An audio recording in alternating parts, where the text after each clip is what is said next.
할렐루야. 이제 우리 하나님 말씀 같이 보겠습니다. 출애굽기 17장 1절부터 7절까지 말씀입니다. 구약성경책 108쪽입니다. 출애굽기 17장 1절부터 7절까지 말씀입니다.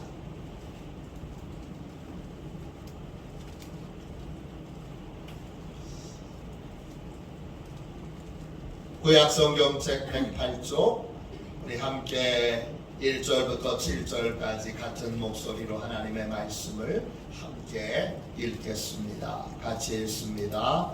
이스라엘의 온 회중이 여호와의 명령대로 신광야에서 떠나 그 노정대로 행하여 르비딤에 장막을 쳤으나 백성이 마실 물이 없는지라. 백성이 모세와 다투어 이르되 우리에게 물을 주어 마시게 하라. 모세가 그들에게 이르되 너희가 어찌하여 나와 다투느냐? 너희가 어찌하여 여호와를 시험하느냐? 거기서 백성이 목이 말라 물을 찾으매 그들이 모세에게 대하여 원망하여 이르되 당신이 어찌하여 우리를 애굽에서 인도해 내어서 우리와 우리 자녀와 우리 가축이 목말라 죽게 하느냐? 모세가 여호와께 부르짖어 이르되 내가 이 백성에게 어떻게 하리이까? 그들이 조금 있으면 내게 돌을 던지겠나이다. 여호와께서 모세에게 이르시되 백성 앞을 지나서 이스라엘 장로들을 데리고 나일강 치던 네 지팡이를 손에 잡고 가라. 내가 호렙산에 있는 그 바위 위 거기서 네 앞에 서리니 너는 그 반석을 치라. 그것에서 물이 나오리니 백성이 마시리라. 모세가 이스라엘 장로들의 목전에서 그대로 행하니라. 그가 그곳 이름을 마사 또는 무리바라 불렀으니 이는 이스라엘 자손이 다투었음이요 또는 그들이 여호와를 시험하여 이르기를 여호와께서 우리 중에 계신가 안 계신가 하였음이더라. 아멘.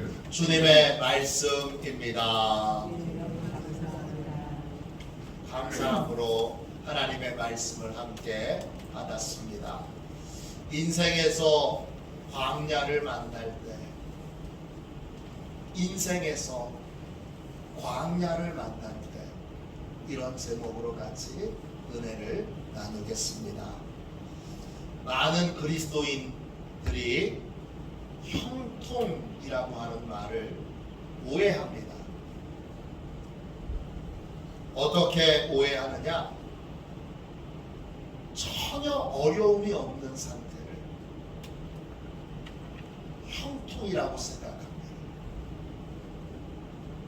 그러나 성경이 알려주는 형통은 다릅니다.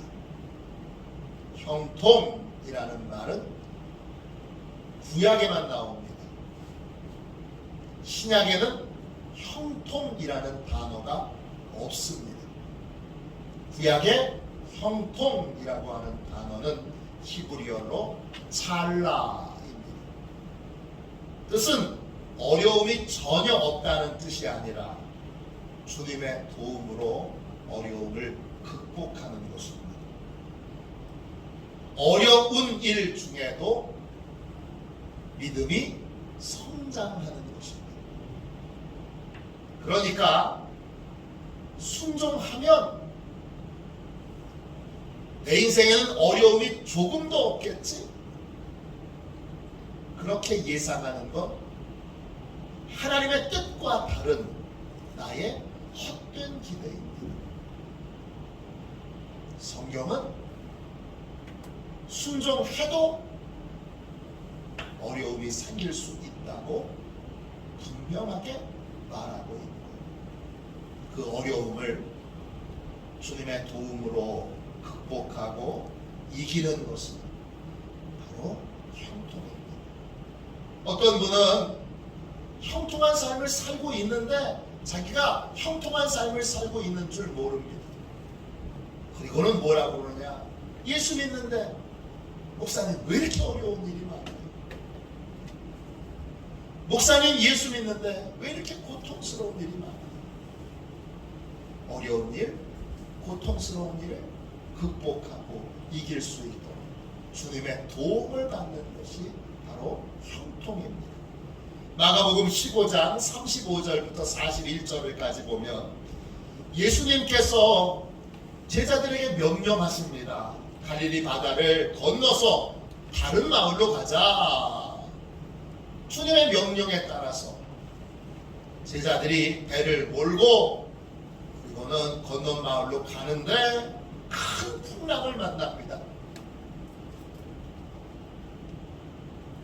예수님이 명령하셔서 순종해서 가면 풍랑을 만나지 말았어야 되는데 풍랑을 만납니다. 그냥 풍랑이 아니라 제자들의 대부분은 어부잖아요. 갈릴리 어부인데 갈릴리 어부들이 보기에는 배가 자초할 정도로 큰 풍랑입니다.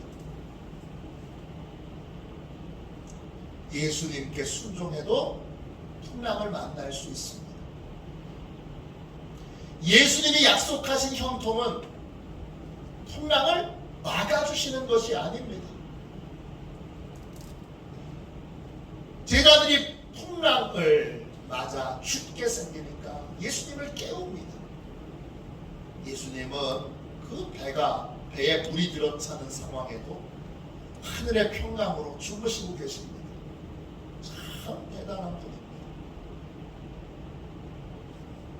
제자들이 깨우니까 주님이 일어나셨어요. 어떻게 하십니까? 풍랑을 향하여 잠잠하라고 명령하십니다. 그러자 즉시 풍랑이 잠잠해집니다. 예수님께서 약속하신 형통은 주님의 능력을 체험하는 것입니다. 주님의 도움으로 문제를 해결받는 것입니다. 이것이 바로 순종하는 자가 경험하는 형통입니다. 잘 보십시오. 문제만 보셔서 내가 형통한 삶을 살고 있지 않다고 생각하시는 분들 다시 한번 뒤집어 보십시오.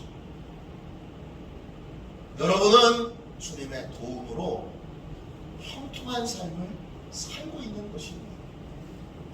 많은 분들이 나는 왜 이래? 왜 이러겠냐? 남들이 부러워하는 형통한 삶을 지금 살고 계신 겁니다. 같은 이야기가 오늘 본문에 나옵니다. 하나님의 명령에 순종해서 이스라엘 백성들이 르비딤에 도착했습니다. 근데 마실 물이 없습니다. 1절 보세요. 출애굽기 17장 1절입니다. 이스라엘 자손의 온 회중이 여호와의 명령대로 신광야에서 떠나 그 노전대로 행하여 르비딤의 장막을 쳤으나 백성이 마실 물이 없는지라. 하나님께 순종했는데 이스라엘 백성들이 만나게 된 것은 형통이 아니라 궁핍입니다. 물은 절대적으로 필요한데 이스라엘 백성들 숫자도 많고 또 가축들 숫자도 많은데 물이 엄청 많이 필요한데 물이 전혀 없습니다. 목이 말라 죽게 생겼습니다. 하나님께 순종했는데 목이 말라 죽겠습니다. 어떻게 된 겁니까? 여러분, 우리 인생에도 이런 순간을 만날 수 있습니다. 하나님께 순종했는데 형통이 아니라 궁핍을 만났습니다. 이럴 때 어떻게 해야 됩니까? 순종의 길에 궁핍을 만났을 때 어떻게 해야 되죠? 세 가지를 기억하셔야 됩니다. 첫 번째, 지금 겪고 있는 일은 결과가 아니라 과정이라는 걸 기억하셔야 합니다. 지금 목이 말라 죽을 것 같은데 이게 결론이 아닙니다. 목이 말라 이스라엘 백성들이 순종했더니 이스라엘 백성들이 목이 말라 죽었더라. 성경은 그렇게 결론을 내리고 있지 않습니다. 어떻게 결론을 내리고 있죠? 목이 말랐지만, 죽을 것 같이 목이 말랐지만 주님의 능력으로 목마름이 해결되었습니다. 이게 결론입니다. 지금은 물이 없지만 주님이 곧 풍성하게 물을 주실 것입니다. 지금은 물이 없어 목말라 힘들어하고 있지만 이건 결과가 아니라 풍성함을 얻기 위한 과정에 있는 것입니다. 우리는 사리분별을 잘 못하는 사람을 철부지라고 부릅니다. 철부지, 이 말은 원래는 절부지에서 나왔습니다. 절부지란 계절을 모른다는 뜻입니다. 농사를 짓는데 철을 아는 것은 너무나 중요합니다. 심을 때를 알아야 하고, 또 가꿀 때를 알아야 되고, 또 거둘 때를 알아야 합니다. 믿음에도 철부지가 되어서는 안 됩니다. 지금이 결과를 얻을 때인지 과정을 밟을 때인지 철을 때를 분별할 줄 알아야 합니다. 과정을 결과로 보면 얼마나 실망스럽습니까? 심어야 될 때 왜 거두지 못하지? 그런 사람은 여러분 심지 못합니다. 하나님 나라에서 심어야 될 때 심지 못하면 말씀드립니다. 거두는 것 없습니다. 농사 짓는 것과 똑같습니다. 11조 심어야 합니다. 반드시 심어야 합니다. 주일 성수 반드시 심어야 합니다. 하나님이 특별히 여러분들에게 순종하여 심게 하시는 것을 주저없이 심으십시오. 그래야 30배, 60배, 100배로 거둘 수 있습니다. 과정을 결과로 여길 때 우리가 겪고 있는 대부분의 혼란은 뭐냐? 과정을 결과로 여기는 겁니다. 순종했는데 왜 이래? 순종했는데 왜 이래가 아니라 순종했기 때문에 형통을 향했습니다. 지금 과정을 밟고 있는 겁니다. 과정을 결과로 착각하면 이스라엘 백성들처럼 삶의 큰 혼란을 겪을 수 있습니다. 그게 믿음의 삶에서 겪게 되는 대표적인 혼란입니다. 2절 3절 보세요. 백성이 모세와 다투어 이르되 우리에게 물을 주어 마시게 하라. 모세가 그들에게 이르되 너희가 어찌하여 나와 다투느냐? 너희가 어찌하여 여호와를 시험하느냐? 거기서 백성이 목이 말라 물을 찾음에 그들이 모세에게 대하여 원망하여 이르되 당신이 어찌하여 우리를 애굽에서 인도해 내어서 우리와 우리 자녀와 우리 가축이 목말라 죽게 하느냐? 과정을 결과로 착각하게 되면 불평이 생기고 원망이 생기고 의심이 생기고 그리고 돌발 행동을 하게 됩니다. 이스라엘 백성들은 물이 없는 현실을 순종의 결과로 받아들였습니다. 순종했는데 왜 물이 없어? 그러니까 지도자인 모세에게 달려들어서 모세와 다툽니다. 모세의 지도력을 의심합니다. 그분은 당장 말합니다. 당장 물을 내놓으시오. 또 하나님도 시험합니다. 시험한다 히브리어로 나쏴입니다. 뜻은 하나님을 의심하는 것입니다.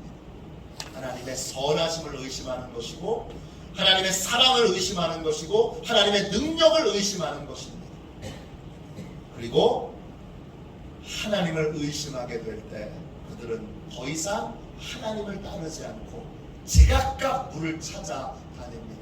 이제 하나님 신뢰할 수 없으니까 내가 찾아볼 거야. 그리고는 물을 사방으로 찾아다니지만 찾을 수 없습니다. 그러자 끝내 지도자인 모세를 향하여 원망을 쏟아냅니다.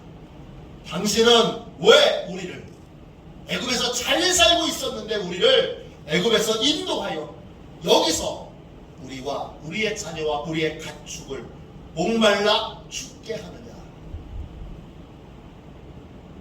이 원망을 지도자에게 쏟아냅니다. 원망한다는 말은 히브리어로 룬입니다. 독특한 단어입니다. 원래는 방에 머물다, 숙소에 머물다 이런 뜻입니다. 근데 이 말이 확장되면 어떤 뜻으로 남느냐 하면 모세의 마음에 이 원망의 말이 상처로 남는 거예요. 깊은 상처로 남는 거예요. 오래 상처로 남는 거예요. 이게 룰입니다. 우리는 과정을 결과로 오해하지 말아야 합니다. 우리가 신앙적으로 겪게 되는 가장 큰 혼돈과 가장 큰 시험은 바로 이것입니다. 과정을 결과로 오해하면 불평, 의심, 돌발 행동, 원망에 사로잡히게 됩니다. 그러면 서로 상처 줍니다. 서로 마음에 깊은 상처가 남습니다. 예수 그리스도의 십자가는 과정입니다. 결과는 부활의 영광입니다. 십자가를 통과해야 부활의 영광을 만날 수 있습니다. 십자가에서 버림받고 찢기고 고통당하는 건 결과가 아닙니다. 우리는 이 사실을 명백하게 알아야 합니다. 십자가는 부활의 영광에 참여하기 위한 과정입니다. 과정을 결과로 오해할 때 우리는 큰 혼돈과 갈등을 겪게 됩니다. 그렇게 되지 않도록 분별하여 이것이 과정인지 이것이 결과인지를 잘 분별할 줄 아셔야 합니다. 세계적인 전도자 D.L. 무디는 초등학교밖에 나오지 못했습니다. 글도 정확하게 읽지 못합니다. 성경을 읽을 때는 항상 틀립니다. 그는 누구나 입학이 가능한 신학대학이 아니라 누구나 다 입학이 가능한 성경학교에도 입학하지 못했습니다. 성경학교에 무디는 입학을 불가 이렇게 통보를 받았습니다. 불가 통보를 받으면서 이런 설명을 덧붙였습니다. 이 학생은 기독교 교육이 미흡하고 학교 생활을 계속할 준비가 되어 있지 않습니다. 무디의 친구들은 무디가 참 부끄러웠습니다. 그래서 아무도 무디하고 놀아주려고 하지 않았습니다. 자연히 무디는 혼자 있는 시간이 많았고 그는 그 시간을 하나님께 기도하는 시간으로 삼았습니다. 많은 시간을 기도했습니다. 오랫동안 기도했습니다. 그 결과 하나님께서 무디를 세계적인 전도자로 사용해 주셨습니다. 무디의 친구들이 보았던 무디의 부끄러운 모습은 결과가 아니라 과정입니다. 무디는 부족한 게 많았기 때문에 더 많이 기도했고 더 큰 능력을 구했고 누구보다 겸손했습니다. 그는 세상에서 가장 하찮은 자를 하나님의 귀한 전도자로 삼아주신 것을 평생 감사하며 감격하며 살았습니다. 그 결과 세계에서 최고의 전도자, 심지어 어떤 분은 미국을 복음화시킨 건 무디다 그렇게 말할 정도의 탁월한 전도자가 됐습니다. 순종했는데 궁핍을 만났습니까? 궁핍은 결과가 아니라 과정입니다. 궁핍을 만났을 때 여러분은 이렇게 질문하셔야 합니다. 이 궁핍을 통해 어떤 하나님의 능력을 체험할까? 이번 궁핍을 통하여 주님께 어떤 도움을 얻을까? 궁핍을 기대하는 마음 바꿔야 합니다. 순종의 궁핍이 아니라 과정입니다. 결과가 아닙니다. 궁핍한 상황에서 그 다음엔 반드시 주님의 도우심이 임하게 됩니다. 궁핍을 통해 주님의 도움을 받게 될 것이고 주님의 놀라운 기적과 능력을 체험하게 될 것입니다.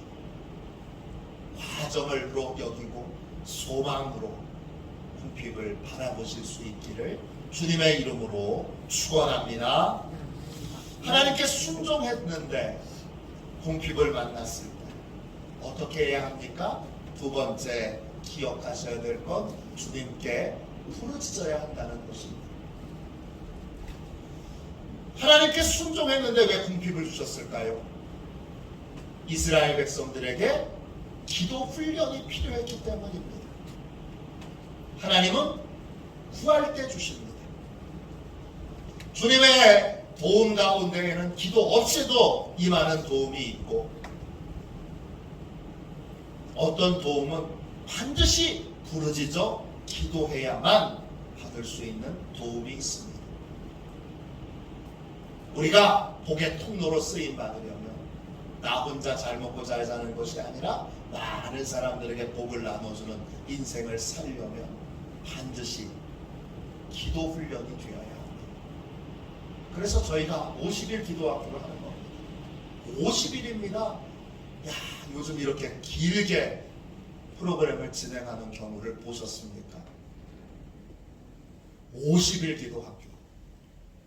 그걸 매주로 따지면 1년 분량을 저희가 2달에 하는 겁니다.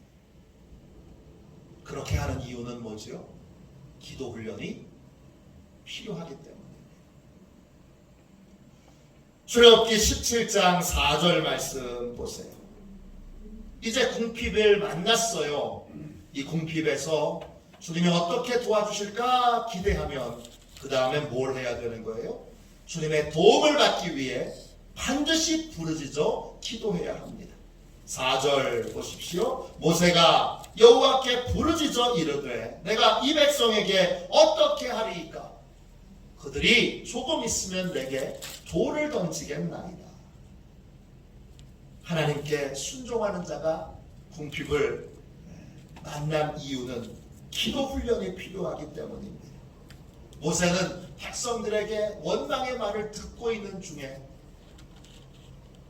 백성들에게 내가 뭘 잘못했소? 그렇게 말하지 않고 하나님께로 가서 하나님께 부르짖습니다.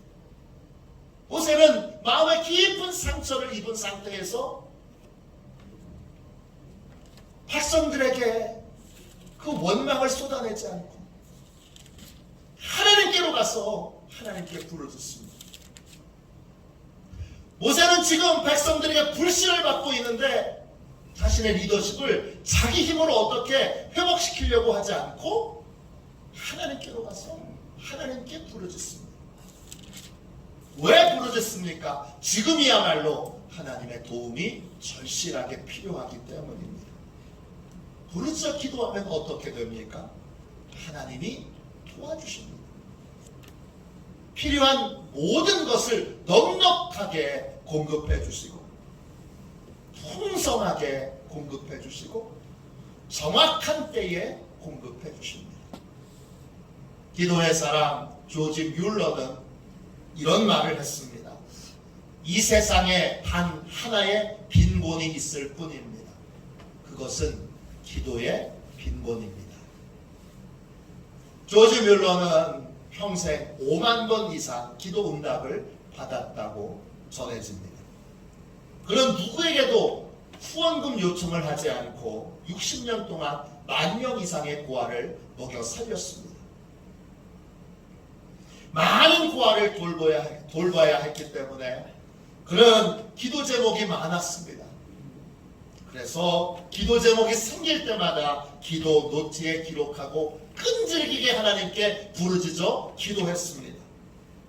그리고 응답을 받았을 때에는 그 기도 제목 위에다가 작은 글씨로 감사의 글을 적었습니다. 그의 기도 노트는 3,000페이지가 넘습니다. 그 3,000페이지에 빽빽하게 기도의 제목이 적혀 있었고 또 응답 받았을 때에는 감사의 글이 적혀 있었습니다. 조지 뮬러가 죽은 다음에 도대체 몇 번이나 기도 응답을 받았나, 그 3,000페이지에 달하는 그 기도 노트에서 숫자를 헤아렸는데 5만 번까지 헤아리고 숫자가 너무 많으니까 5만 번 이후는 너무 많아서 못 세겠다, 그렇게 중단했습니다.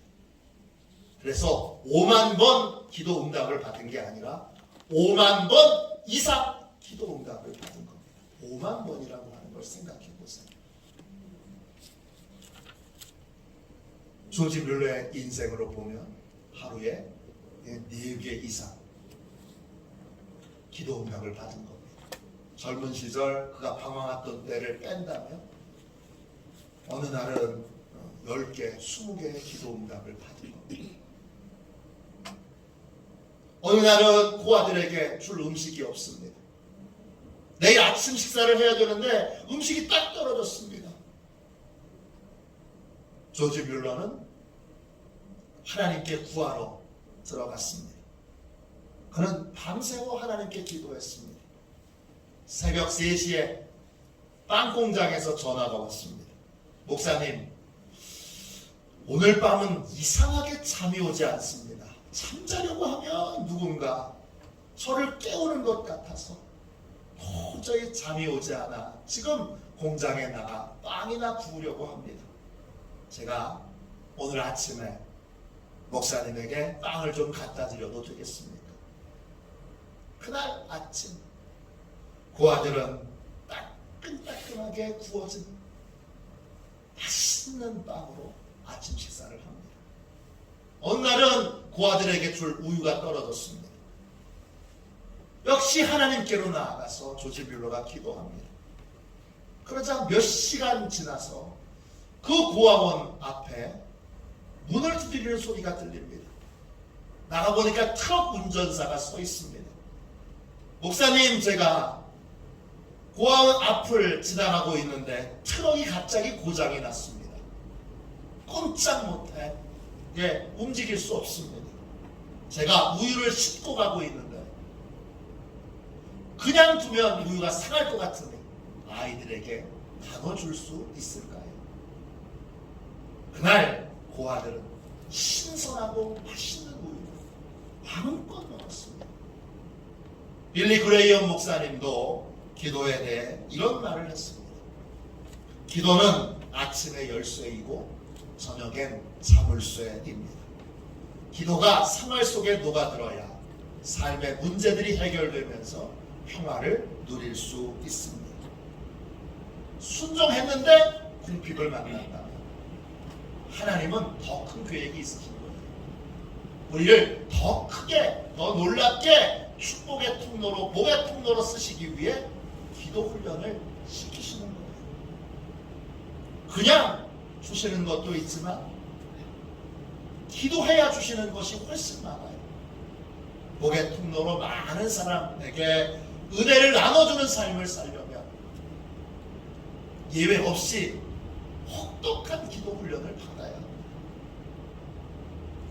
기도 훈련을 통해 주님께 간절히 구할 줄 아는 사람이 주님께 필요한 것들을 공급받아서 베풀고 나누는 삶을 살 수 있기 때문입니다. 저는 여러분이 나눠주는 사람 되길 원해요. 많은 사람들에게 베풀고 나눠주는 기쁨으로 사는 사람이 되길 원하는데 그렇게 되려면 반드시 기도 훈련이 필요합니다. 그래서 순종했는데도 주님이 때때로 궁핍의 상황에서 기도 훈련을 시키시는 겁니다. 마지막 세 번째, 하나님께 순종했을 때 궁핍을 만났습니다. 어떻게 해야 되죠? 마지막 세 번째는 두려워하지 말고 한 번 더 순종해야 합니다. 모세는 하나님께 간절히 기도하고 나서 하나님이 주시는 말씀에 한 번 더 순종합니다. 자신을 불신하며 돌로 치려는 이스라엘 백성들을 향해서 하나님이 담대히 나아가라 그러십니까? 그 명령에 순종하여 담대히 나아갑니다. 17장 5절 6절 보세요. 여호와께서 모세에게 이르시되 백성 앞을 지나서 이스라엘 장로들을 데리고 나일강을 치던 네 지팡이를 손에 잡고 가라. 내가 호렙산에 있는 그 반석 위 거기서 내 앞에 서리니 너는 그 반석을 치라. 그것에서 물이 나오리니 백성이 마시리라. 모세가 이스라엘 장로들의 목전에서 그대로 행하니라. 하나님이 너 백성들 두려워하지 말고 백성들이 돌로 친다고 해도 피하거나 도망가지 말고 당당하게 백성들 앞으로 기적을 행하던 너의 지팡이를 들고 나아가라. 모세는 죽으면 죽으리라 이런 각오로 백성들 앞으로 나아갑니다. 그 백성들 앞으로 나아갔을 때 하나님이 장로들을 데리고 호렙산에 있는 한 바위로 가라 그랬어요. 그 다음엔 뭐라고 말씀하세요? 그 바위를 지팡이로 내려치라 그랬어요. 그러면 물이 솟아나게 될 것이다. 이렇게 명령했어요. 이 말은 비록 하나님의 말씀이지만 상식적으로 맞지 않습니다. 여러분, 지팡이로 바위를 치면 물이 나오는 게 아니라 지팡이가 부러집니다. 바위가 여러분 그렇게 약하진 않습니다. 바위가 얼마나 강하냐? 해머로, 아주 큰 해머로 여러분 바위를 쳐도 바위는 꼼짝도 안 하고 내 손만 징 하고 저립니다. 계속 두들기면 어떻게 되죠? 그러면 도끼 자루가 부러집니다. 그런데 하나님이 지팡이를 들고 바위를 치라고 하세요. 그러면서 뭐라 그러냐면 그 현장에 나도 있을 테니까 내가 바위를 치면 물이 나오도록 내가 할 테니까 너는 순종만 해라 하십니다. 모세는 상식에 맞지 않는 말이지만 하나님의 말씀에 한 번 더 순종합니다. 순종했는데 궁핍을 만났으니까 이제부터 순종하지 않을 거야가 아니라 이제 궁핍을 만났기 때문에 이 궁핍을 해결하기 위해서 한 번 더 순종하기로 결정하는 것입니다.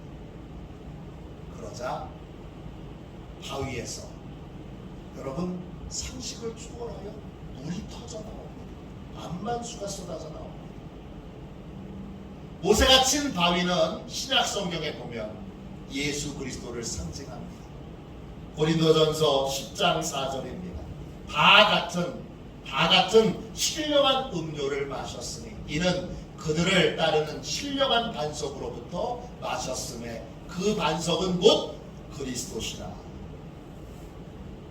주님께 순종했음에도 궁핍을 만났을 때 우리가 부르짖어 기도하면 누가 도와주시는 거예요?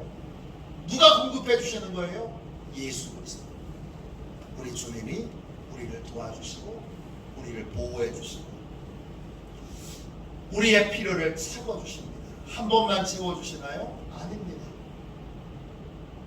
궁핍을 넘어서 부르짖어 기도하게 되면 주님은 매번 도와주시고 지속적으로 도와주시고 계속 도와주십니다. 요한복음 4장 14절입니다. 내가 주는 물을 마시는 자는 영원히 목마르지 아니하리니 내가 주는 물은 그 속에서 영생하도록 솟아나는 산물이 되리라. 주님을 나의 주님으로 영접하고 예수님의 도움을 받기 위하여 부르짖는 인생은 영원히 목마르지 않습니다. 왜냐? 예수님께서 영원히 솟아나는, 영생하도록 솟아나는 산물이 되시기 때문입니다. 주님의 산물은 영원히 마르지 않습니다. 영원히 우리의 필요를 채워주시고 우리를 영원히 도와주십니다. 주님께 순종했음에도 불구하고 궁핍을 만난다면 그러면 다시 부르짖어야 합니다. 그리고 다시 순종해야 합니다. 그러면 영원히 목마르지 않는, 계속 공급되는, 공급이 멈추지 않는 주님의 도움을 맛보고 주님의 도움을 체험하고 주님의 도움을 누릴 수 있게 됩니다. 주님께 부르짖으십시오. 그리고 한 번 더 순종하십시오. 그러면 영원히 목마르지 않는 풍성하고 놀라운 도움을 받게 될 것입니다. 주님께 순종하는 사람은 형통을 만나게 됩니다. 이때 형통은 어려움이 없는 것이 아니라 주님의 도움으로 어려움을 극복하는 것입니다. 순종의 삶에서 궁핍을 만났을 때 우리는 주님의 풍성한 도움을 받을 수 있는 기회가 되었구나, 주님이 어떻게 도우실까 기대하는 마음으로, 소망하는 마음으로 부르짖어야 합니다.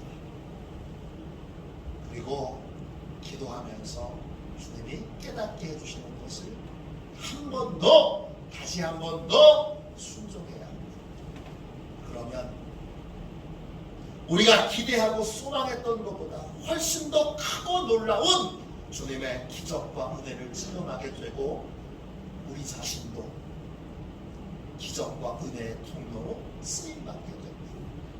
그러한 존귀하고 복된 인생을 사는 우리 화도시원의 모든 가족들이 되시기를 주님의 이름으로 축원합니다.